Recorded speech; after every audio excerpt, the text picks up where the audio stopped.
just when his lungs began to burn and he thought he wasn't going to be successful on his first dive, the man shot into him. Unable to believe his good fortune, he grabbed hold of what felt like hair, and surprisingly long hair at that, and kicked as hard as he could, pulling the man up with him. Breaking the surface, he gulped in a breath, released his hold on the hair, and, taking a firm grip on the man's arm, tried to tow him to shore. Unfortunately, the man didn't seem to be receptive to that idea, and immediately began fighting him, which had Bram tightening his grip.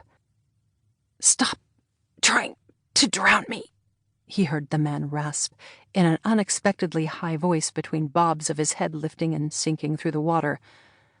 "I'm trying to save you. Is that what you call this?" Intending to reassure the obviously distressed and certainly panicked man, Bram opened his mouth, but soon found himself incapable of speech, a direct result of suddenly finding himself underneath the water. Taken completely by surprise by the idea the man had dunked him, he dodged the man's kicking legs, as well as a few dog paws, and sputtered his way back to the surface, discovering as he did so that the man he'd thought was drowning was swimming his way quite competently to shore. Striking out after him, with his dogs paddling on either side of him, Bram soon reached the side of the moat. Clawing his way up the dirt bank, he flopped onto the grass and turned his head, his attention settling on the man he'd been trying to save. That man was already on his feet, but the longer Bram watched the man, the more it became clear he was no man at all. He, or rather she, had lost her greatcoat in the moat, and her wet clothing was currently plastered against a form that was curvaceous. When he shoved a hunk of long hair away from her face, exposing whiskers of all things, Bram suddenly found it very difficult to breathe, because, standing only feet away from him, was none other than Miss Lucetta Plum, one of the most intriguing ladies to ever grace the stage, and a lady who had captured his very great esteem. She was looking a little worse for wear, especially since she had mud on her face mixed in with the whiskers, and she also had clumps of algae in her hair. But even in such a sorry state, she was beautiful. She was also the lady he'd been slightly in love with, ever since he'd first seen her take to the stage a few years back. Her delicate and refined nature had pulled at his very soul, and the very idea that such a fragile creature was forced to eke out a living on her own had been unfathomable.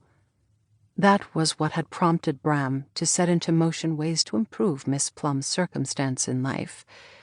Those ways including a wet tongue licking his face had him immediately returning to the situation at hand as he rolled from his stomach to his back, an action he regretted a mere second later when Igor began licking his face in earnest.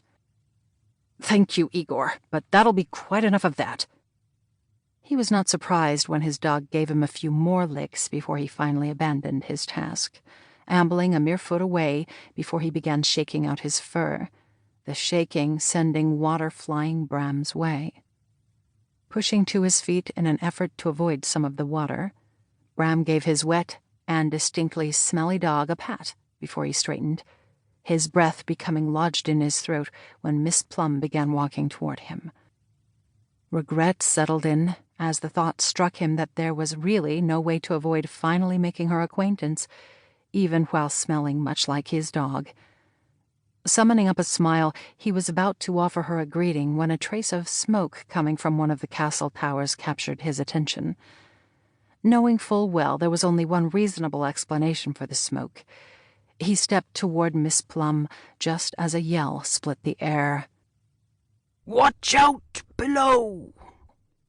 As the roar of the cannon sounded, Bram did the only thing that sprang to mind. He yanked Miss Plum close to him, locked his arms around her slender body, and jumped back into the moat.